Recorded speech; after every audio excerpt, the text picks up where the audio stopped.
अस्सलामुअलैकुम। तो पिछली वीडियो के अंदर हम लोगों ने ये देखा था कि भाई हमारे पास जो क्वेश्चन गिवन होता था वो एक जनरल सॉल्यूशन होता था, उसमें कोई ना कोई कांस्टेंट्स मौजूद होते थे और हम क्या करते थे कि उससे डिफरेंशियल इक्वेशन को फॉर्म किया करते थे। अब इस वीडियो से हम लोग ऐसा काम स्टार्ट करेंगे, हमारे पास डिफरेंशियल इक्वेशंस गिवन होंगी और हम उनको सॉल्व करके सॉल्यूशन तक पहुंचाएंगे।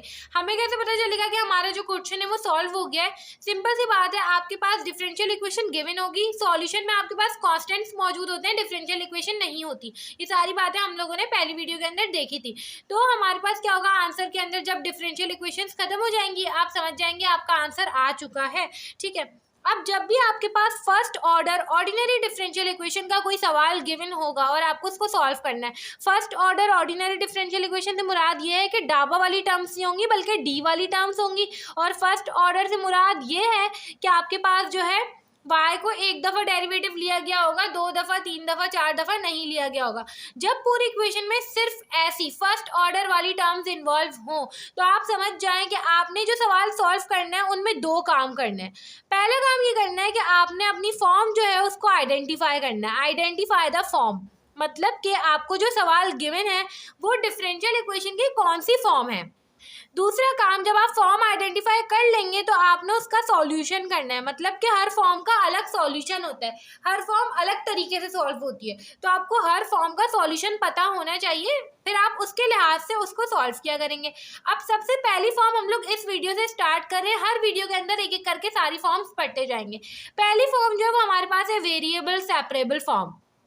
नाम से ही जाहिर है कुछ ऐसा होगा कि वेरिएबल को सेपरेट करने की बात हो रही होगी। ठीक है, तो इसकी जो फॉर्म होती है कैसे पता चलेगा, F x D x equals to ji Y D y.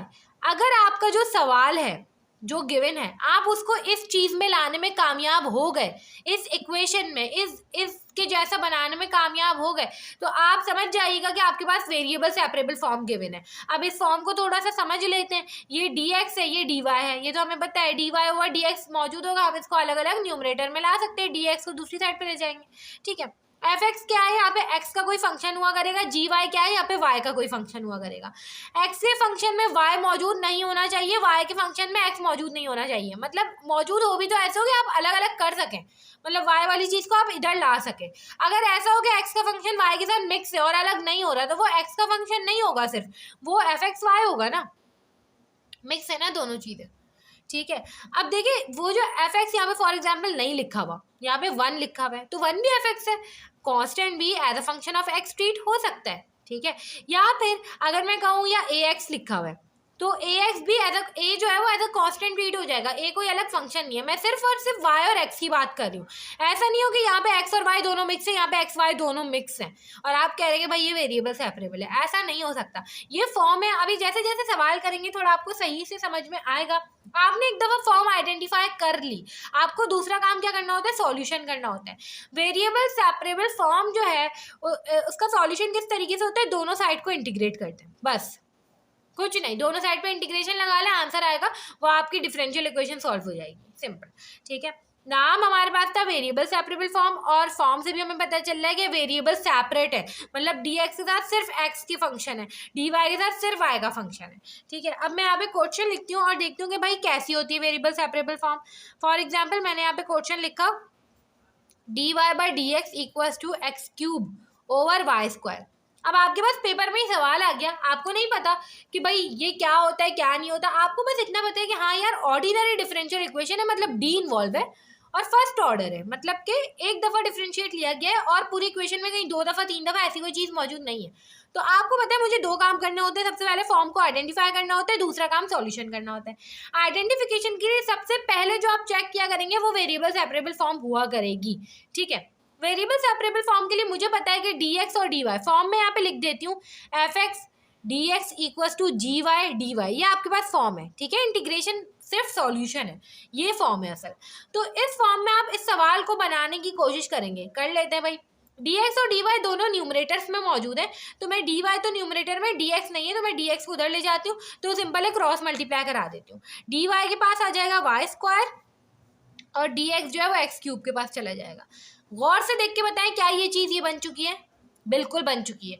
D x के साथ सिर्फ एक्स का फंक्शन है और डी वाई के साथ सिर्फ वाई का फंक्शन है। सही है।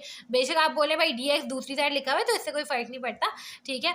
अब फॉर एग्जाम्पल ये हमारे पास सॉल्व हो गया। अब मैं आपको दूसरे सवाल में बताऊंगी कि कब नहीं बनता, यहाँ पे कंफ्यूजन क्रिएट होगी। तो सिंपल आपने कहा कि भाई हाँ, ये आपने शो करना है कि ये वेरिएबल सेपरेबल फॉर्म है, आइडेंटिफाई होगा ये लिख कर कि ये फॉर्म होती है, ठीक है। सॉल्व किस तरीके से करते हैं, इंटीग्रेशन करते हैं। वाई स्क्वायर डी वाई और x cube d x, integration करनी हमें आती है। Y square upon y cube over cube हो जाएगा, पावर में एक प्लस करें, नीचे भी पावर में एक प्लस करें, एक्स 4 ओवर 4 हो जाएगा। अब हमें पता है कि जब हम इंटीग्रेशन करते हैं तो कांस्टेंट्स आते हैं, और कांस्टेंट जो है वो किसी एक साइड पर आता है, ठीक है। या तो मैं इधर लगा दूं या तो मैं इधर लगा दूं, तो मैंने यहाँ पे प्लस ही लगा दिया, ये मेरे पास आंसर आ गया। इस तरीके से करके हमने अपने ये वाला जो क्वेश्चन है कर लिया। अब आखिर में आप इसको और भी थोड़ा सा मजीद जो है ना सिंपलेस्ट फॉर्म में ला सकते हैं, मगर क्योंकि अभी सिर्फ इंट्रोडक्शन है तो मैं सिंपलेस्ट वाला काम अभी नहीं देख रही, अभी हम लोग सिंपल आइडेंटिफिकेशन देखना चाह रहे हैं, ठीक है। फॉर एग्जाम्पल मेरे पास एक और सवाल आता है, d y by d x equal to x minus y upon x plus Y.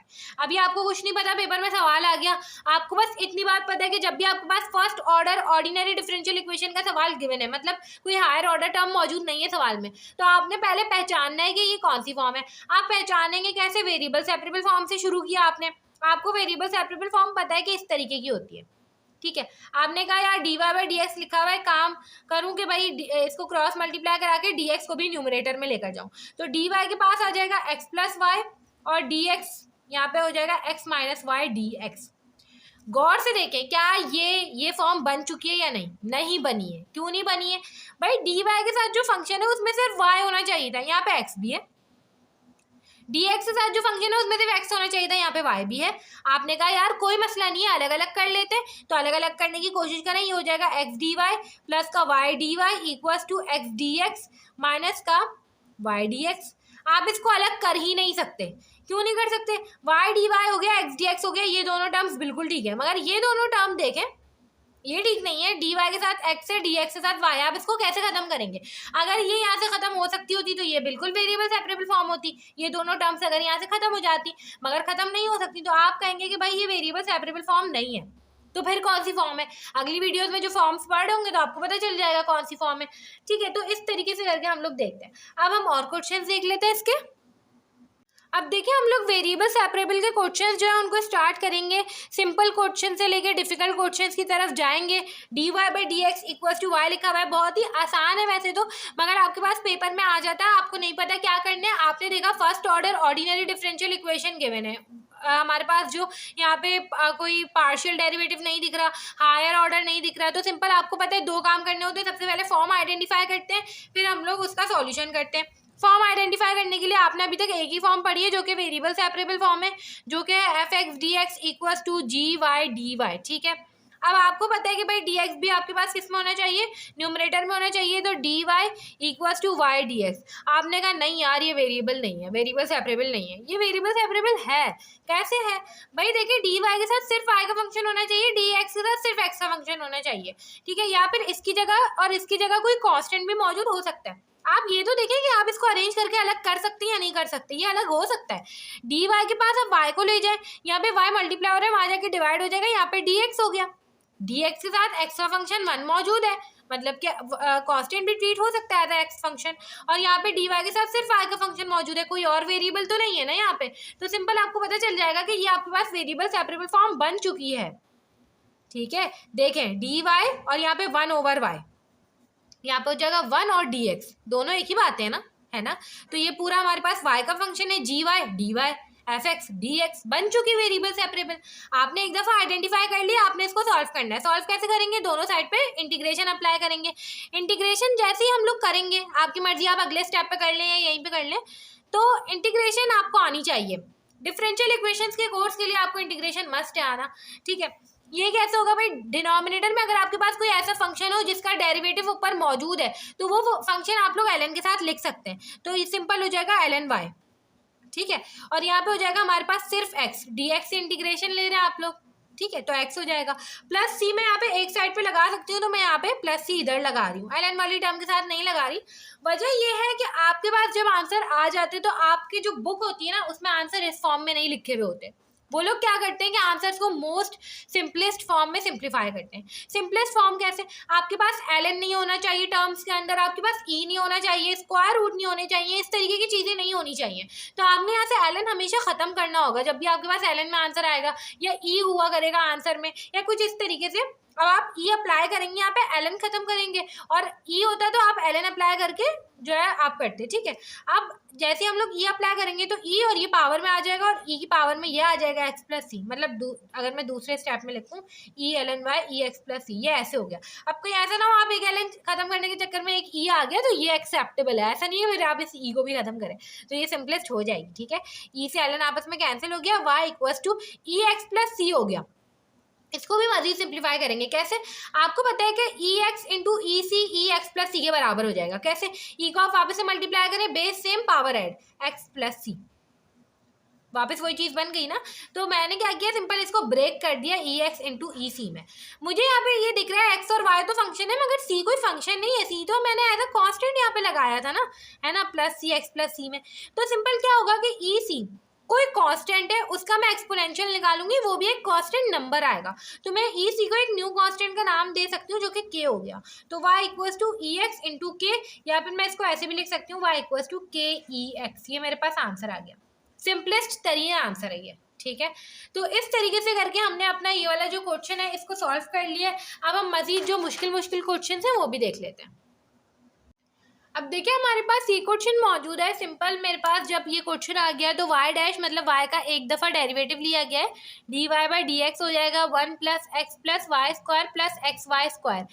ये मेरे पास first order ordinary differential equation का सवाल है, क्योंकि कोई और हायर ऑर्डर टर्म यहाँ पे इन्वॉल्व नहीं है। तो सिंपल मुझे पता चल जाएगा, सबसे पहला काम मैंने फॉर्म को आइडेंटिफाई करना है और दूसरा काम उसका सॉल्यूशन करना है। फॉर्म को आइडेंटिफाई करने के लिए हमें पता है कि वेरिएबल सेपरेबल फॉर्म चेक करेंगे हम सबसे पहले, f x D x equals to ji Y D y. अब अगर आपने प्रैक्टिस की हुई है बहुत, आपको सिंपल पता चल जाएगा कि भाई अगर आप डी एक्स यहाँ पे डायरेक्ट ले गए ना तो वाई वाली टर्म्स के साथ भी डी एक्स आ जाएगा, और आप कहेंगे कि ये वेरिएबल सेपरेबल फॉर्म नहीं है, मगर ऐसा नहीं है। आप वेरिएबल सेपरेबल फॉर्म अगर चेक कर रहे हैं तो आप शुरू से कोशिश करें कि आप एक्स और वाई को अलग अलग कर लें, ठीक है। तो यहाँ पे मुझे लग रहा है कि एक्स और वाई अलग अलग हो जाएंगे, ठीक है। 1 प्लस एक्स प्लस का वाई स्क्वायर कॉमन निकालें, 1 प्लस एक्स, यहाँ से 1 प्लस एक्स कॉमन निकालें, ये हो जाएगा 1 plus x 1 plus y square.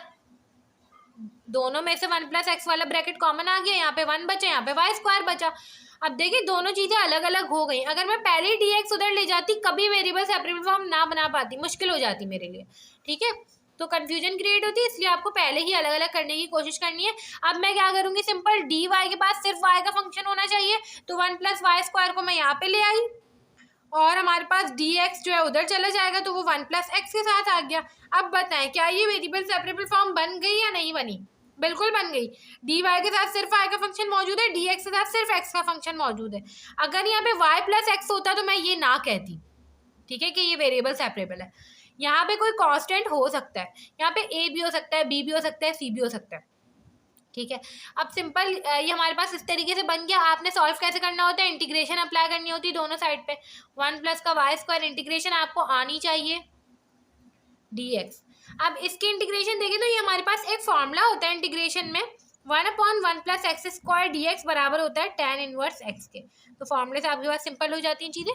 तो ये हमने सिंपल क्या करना है भाई, ये हमारे पास हो जाएगा tan इनवर्स वाई, ठीक है। यहाँ पे एक्स स्क्वायर था, tan इनवर्स के साथ लिख दिया, यहाँ पे वाई स्क्वायर है तो वाई लिख दिया। यहाँ ये इसको हम लोग कैसे करेंगे, 1 के ऊपर अलग से हमारे पास इंटीग्रेशन अप्लाई होगी, एक्स के ऊपर अलग से होगी, तो ये हमारे पास हो जाएगा tan inverse y equals to d x की इंटीग्रेशन करेंगे तो यहाँ पे हमारे पास आ जाएगा x, और यहाँ पे x ही करेंगे तो ये हो जाएगा x square upon 2। Power rule apply करा है 1 + 1, और नीचे भी 1 + 1। कॉन्स्टेंट भी हमने लगाना होता है किसी एक साइड पे, तो मैंने यहाँ पे लगा दिया +c। अब क्योंकि हमें सिंपलेस्ट करना होता है तो इनवर्स और ये सारी चीज़ें थोड़ा आप चेंज कर लिया करें। tan इनवर्स दूसरी साइड पे जाएगा तो सिर्फ tan हो जाएगा, उल्टा हो जाता है, ठीक है। तो ये हो जाएगा x square upon 2 + c answer. इस तरीके से करके हमने अपना ये वाला क्वेश्चन भी सॉल्व कर लिया है। अब हम नेक्स्ट क्वेश्चन जो है वो देख लेते हैं। अब देखिए हमारे पास ये भी एक क्वेश्चन मौजूद है। सिंपल यहाँ पे मुझे दिख रहा है dx के साथ एक पूरा फंक्शन है, dy के साथ एक पूरा फंक्शन है। सबसे पहले अगर मैं देखूँ first order ordinary differential equation given है, फॉर्म आइडेंटिफाई करनी है। फॉर्म आइडेंटिफाई करने के लिए सबसे पहले वेरिएबल सेपरेबल फॉर्म चेक की जाती है। F x D x equal to ji Y D y. Simple dy के साथ सिर्फ y का फंक्शन होना चाहिए था, dx के साथ सिर्फ x का फंक्शन होना चाहिए था, ऐसा नहीं है। ठीक है, आपने ये देखा, आपने कहा यार ये वेरिएबल सेपरेबल फॉर्म तो नहीं है, dx के साथ x का फंक्शन तो नहीं है, सिर्फ y भी इन्वॉल्व है, dy के साथ सिर्फ y तो नहीं है, x भी इन्वॉल्व है। तो भाई कोशिश करेंगे आप उसको बनाएं। ठीक है, तो dy के पास मेरे पास y वाली चीज़ें होनी चाहिए थी, तो ये पूरा ब्रैकेट उठा के मैं इधर ले आऊँगी y+1। ठीक है, और यहाँ पे अगर मैं देखूँ तो ये मेरे पास हो जाएगा ex dx, और ये पूरा x वाला ब्रैकेट उठा के मैं इधर ले आऊँगी, वहाँ मल्टीप्लाई हो रहा था, यहाँ पे आके डिवाइड हो जाएगा ex+1। सिंपल, अब देखिए dy वाली जगह पे पूरा y का फंक्शन है और dx के साथ सिर्फ x का फंक्शन है। अब सिंपल हमें क्या करना है, वेरिएबल सेपरेबल फॉर्म को सॉल्व करना है। सॉल्व करने का तरीका ये होता है कि हम दोनों साइड पे इंटीग्रेशन अप्लाई करते हैं। 1/y+1 dy equals to ex/ex+1 और dx। इंटीग्रेशन कैसे करते हैं भाई, आपको आनी चाहिए। जब भी आपके पास डिनोमिनेटर में ऐसा फंक्शन मौजूद हो जिसका डेरिवेटिव ऊपर मौजूद है, y+1 का डेरिवेटिव y के लिहाज से 1 होता है, y का डेरिवेटिव 1 होता है, 1 का डेरिवेटिव 0 होता है, कांस्टेंट है 1, तो ये 1+0 1 होता है, तो 1 ऊपर मौजूद है। तो वो जो फंक्शन होता है वो आप ln के साथ लिख देते हैं, ln y+1 हो जाएगा, यहाँ पे इंटीग्रेशन हट जाएगी। ठीक है, और ये हो जाएगा, यहाँ पर भी वही चीज़ है कि नीचे पूरा फंक्शन है, उसका डेरिवेटिव ऊपर मौजूद है। ex+1 का डेरिवेटिव ex होता है, ex का डेरिवेटिव ex होता है, 1 का डेरिवेटिव 0 होता है, तो ex आ जाएगा यहाँ पे सिर्फ डेरिवेटिव जो कि ऊपर मौजूद है। तो सिंपल ये चीज़ मैं किसके साथ लिख दूंगी, ln के साथ, ln ex+1 प्लस सी। अब जब भी आपके पास इस तरीके से हो तो आपने सिंपल क्या करना है कि ln वाली टर्म्स को एक साइड पे करके ख़त्म करना है ln को। तो ये हो जाएगा ln y+1 minus ln ex+1 equals to C. ठीक है, अब ये क्या करूँगी मैं, जब दो चीज़ें आपस में मल्टीप्लाई हो रही होती हैं ln के फंक्शंस, सॉरी माइनस हो रहे होते हैं ln के फंक्शंस, तो आप क्या करते हैं उन दोनों को डिवाइड में लिख देते हैं। तो ln y+1 डिवाइड में क्या आ जाएगा, ex+1 इक्वल्स टू सी। ठीक है, और ये हमारे पास हो जाएगा, e अप्लाई करेंगे दोनों साइड पे। ठीक है, तो e से ln कैंसिल हो जाएगा, y+1 और ये हो जाएगा अपॉन ex+1 इक्वल्स टू ई सी। अब सिंपल क्या करूँगी कि भाई ई सी को मैं एज अ कॉन्स्टेंट जो है वो k बोल देती हूँ कि k इक्वल्स टू ई सी। क्यों, क्योंकि जो c है वो एक कांस्टेंट होगा और उसका जब आप एक्सपोनेंट निकालेंगे तो वो भी एक कांस्टेंट ही होगा। तो यहाँ पे मैंने k बोल दिया और ये हो जाएगा y+1 इक्वल्स टू, और ये हो जाएगा k ex+1, y को एक साइड पे कर लूंगी, k ex+1 और ये हो जाएगा -1। आंसर इस तरीके से करके बहुत ही इजी क्वेश्चन था। अगर आपको इंटीग्रेशन आती थी, अलग अलग करना आता था, आपके पास सिंपल ये सॉल्व हो जाएगा। अब हम वेरिएबल सेपरेबल का एक लास्ट क्वेश्चन जो है वो देख लेते हैं। अब देखिए हमारे पास ये क्वेश्चन मौजूद है, मेरे पास पेपर में आ गया, मुझे ये दिख रहा है कि यहाँ पे first order ordinary differential equation का सवाल है, कोई हायर ऑर्डर टर्म मौजूद नहीं है, कोई पार्शियल डेरिवेटिव मौजूद नहीं है। सिंपल मैंने देखा कि भाई मुझे यहाँ पे दो काम करने हैं, सबसे पहले फॉर्म आइडेंटिफाई करनी है, फिर उसको सॉल्व करना है। फॉर्म आइडेंटिफाई करने के लिए सबसे पहला काम मैं क्या चेक करती हूँ, वेरिएबल सेपरेबल फॉर्म। तो ये हो जाएगा f x D x equal to ji Y D y, d x के साथ सिर्फ एक्स का फंक्शन होना चाहिए, डी वाई के साथ सिर्फ वाई का फंक्शन होना चाहिए। तो यहाँ पे मैं डी एक्स और डी वाई देख रही हूँ न्यूमरेटर के अंदर है, तो मैं डी एक्स को भी न्यूमरेटर में ले जाने की कोशिश करूंगी। यहाँ पे डिवाइड हो रहा है, वहाँ पे जाके मल्टीप्लाई हो जाएगा, ऐसी चीज़ आ गई। आपने देखा भाई यार ये वेरिएबल सेपरेबल तो नहीं लग रही, डी एक्स के साथ वाई का फंक्शन है। आप कोशिश करें इसको अलग करें, डी वाई के पास ले जाएं पूरी चीज़, y square minus 4 equals to d x. Simple d x के साथ एक्स का फंक्शन मतलब 1 कांस्टेंट भी आ सकता है, और यहाँ पे डी वाई के साथ वाई का फंक्शन। अब ये बन चुकी है वेरिएबल सेपरेबल फॉर्म, और आपने शो भी करना है कि भाई ये वेरिएबल सेपरेबल फॉर्म बन चुकी है। ठीक है, तो अब आपने सिंपल क्या करना है, सॉल्व करने का क्या तरीका होता है, दोनों साइड पे इंटीग्रेशन अप्लाई करते हैं। आप अगले स्टेप में भी ये काम कर सकते हैं।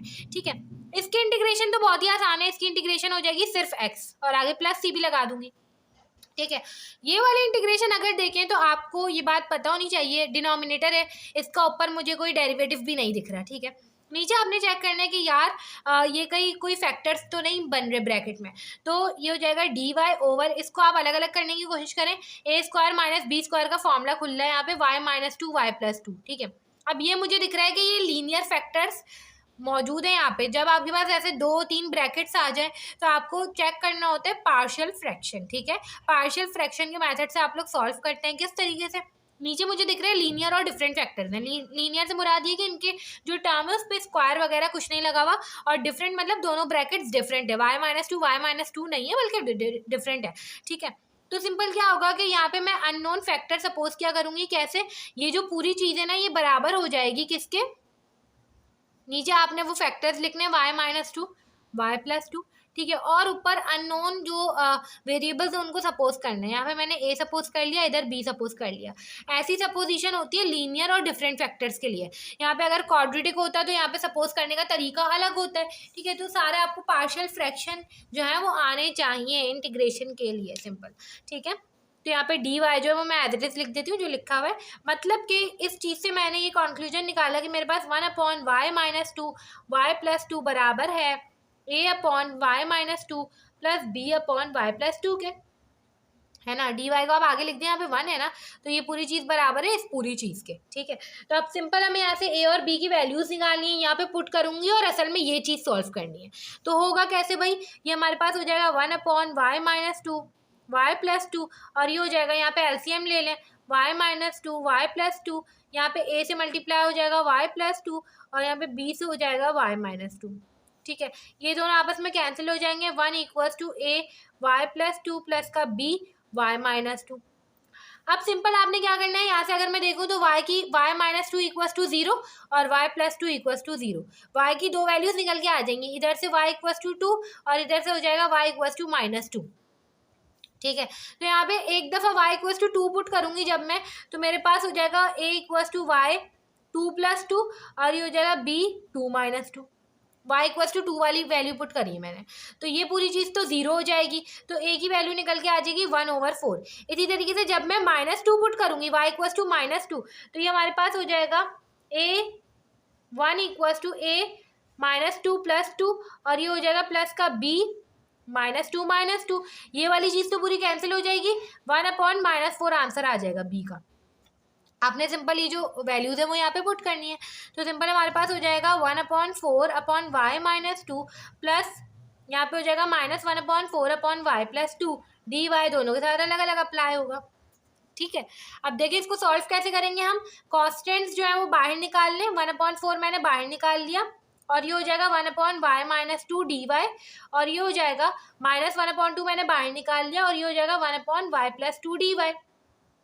मुझे ये बात पता है कि जब भी हमारे पास जो डिनोमिनेटर होता है उसका डेरिवेटिव ऊपर मौजूद हो तो वो टर्म ln के साथ आ जाती है। y-2 का डेरिवेटिव y के लिहाज से क्या होता है, 1 होता है, ऊपर मौजूद है, तो ये हो जाएगा 1/4 ln y-2, बीच में माइनस की साइन है, यहाँ पे हो जाएगा 1/2, सॉरी यहाँ पे 1/4 है, ठीक है, 1/4। यहाँ पे अगर मैं देखूँ तो ln y+2 आ जाएगा, नीचे डिनोमिनेटर का जो डेरिवेटिव है y+2 का डेरिवेटिव 1 है वो ऊपर मौजूद है। अब सिंपल क्या है कि ये मेरे पास आंसर आ चुका है, ठीक है, ये मैं इसको सॉल्व कर रही थी तो ये मेरे पास आंसर आया है। अब मैं इसकी जगह ये लिख देती हूँ, ये हो जाएगा 1/4 ln y-2 -1/4 ln y+2 और दूसरी साइड पे आ जाएगा x + c। अब देखिए हमारे पास एक तरीके से आंसर तो आ चुका है और आप अगर चाहें तो यहाँ पर भी छोड़ सकते हैं, मगर ये चीज़ ठीक नहीं है, मतलब बुक में आपके पास सिंप्लीफाइड आंसर होते हैं और आपको खुद से भी सिंप्लीफाइड आंसर लिखने चाहिए। तो सिंप्लीफाई करने का तरीका बहुत ही आसान है, आपके पास ln से पहले जब कोई चीज़ें लिखी हुई हो तो आप सिंपल क्या करें, उसको पावर में ले जाएं। ln का रूल होता है कि आपके पास ln से पहले जो भी कांस्टेंट होता है वो ln के फंक्शन की पावर में चले जाता है। तो सिंपल यहाँ पे हो जाएगा हमारे पास 1/4 और यहाँ पे सिंपल क्या हो जाएगा -ln, अच्छा ये माइनस भी आपके पास -1/4 पूरा ऊपर जाएगा तो यहाँ पे प्लस आ जाएगा, तो ये हो जाएगा y+2 और इसकी पावर में -1/4 जाएगा, ठीक है, और ये हो जाएगा x + c। अब अगर मैं गौर से देखूं तो मुझे बात पता है दो फंक्शंस ln के प्लस हो रहे हैं, जब भी ऐसा होता है तो वो जो दोनों फंक्शंस हैं आप वो मल्टीप्लाई में लिख सकते हैं। तो ये हो जाएगा मेरे पास y-2 1/4 multiply by y+2 -1/4 = x + c। अब मैं इसको क्या करूंगी, -1/4 मेरे पास लिखा हुआ है, इसको अगर मैं नीचे ले जाऊं तो ये मेरे पास 1/4 हो जाएगा, तो y-2/y+2 ये मेरे पास हो जाएगा 1/4, ये वाली चीज़ एज इट इज, ये मेरे पास नीचे चला गया तो इसकी पावर भी 1/4 हो जाएगी, कैसे, माइनस में था प्लस में आ गया, ठीक है, ये हो जाएगा = x + c। अब मैंने आपको कहा था कि आपको ln या e खत्म करने होते हैं, तो सिंपल मैं यहाँ पे e अप्लाई कर देती हूँ, ये e अप्लाई हो गया, e से ln यहाँ पे कैंसिल हो गया। अब मैं यहाँ पे आगे का काम कर देती हूँ, ये हो जाएगा हमारे पास y-2 1/4/y+2, 1/4 equals to e x plus C को क्या मैं ऐसे लिख सकती हूँ, ई एक्स इंटू ई सी, अभी हमने करा था नहीं ये काम पीछे, ठीक है। तो ये मेरे पास जब वापस से मल्टीप्लाई होंगी तो बेस ऐड हो जाएगी, ई एक्स प्लस सी ही बन जाएगा। तो ई सी को मैं एक न्यू कांस्टेंट बोल देती हूँ जो कि के हो जाएगा मेरे पास, ठीक है। तो ये हो जाएगा के ई एक्स। अब एक और काम कर सकती हूँ, ये हमारे पास कुछ ऐसे हो जाएगा, 1/4 यहाँ पे कॉमन निकाल लेती हूँ पावर, y-2/y+2 इसकी पावर हो जाएगी 1/4 इक्वल्स टू के ई एक्स। आंसर आ गया। तो इस तरीके से करके हमने अपना ये वाला जो क्वेश्चन है इसको सॉल्व कर लिया है। अब यहाँ पे आप एक और काम भी कर सकते हैं कि भाई ये जो 1/4 है ना इसको भी कैंसिल करें, दोनों जो इक्वेशंस की दोनों साइड इसको मल्टीप्लाई बाय 4 करें, इधर भी 4 करें इधर भी 4 करें। आपके पास ऐसे भी हो सकता है, तो मैं यहाँ पे कर देती हूँ, मल्टीप्लाई बाय 4 करूंगी, इधर भी मल्टीप्लाई बाय 4 करूंगी, तो के की पावर 4 तो एक न्यू कॉन्स्टेंट आ जाएगा, ये हो जाएगा y-2/y+2, 4 से 4 कैंसिल हो गया, ठीक है। और k की पावर 4 एक न्यू कांस्टेंट है जिसको मैंने c1 का नाम दे दिया, और ये हो जाएगा e4x आंसर। इस तरीके से करके हमने अपना ये वाला क्वेश्चन भी जो है वो सॉल्व कर लिया है। और अब हम लोग नेक्स्ट वीडियो से जो आगे का काम होगा उसको कंटिन्यू कर रहे होंगे।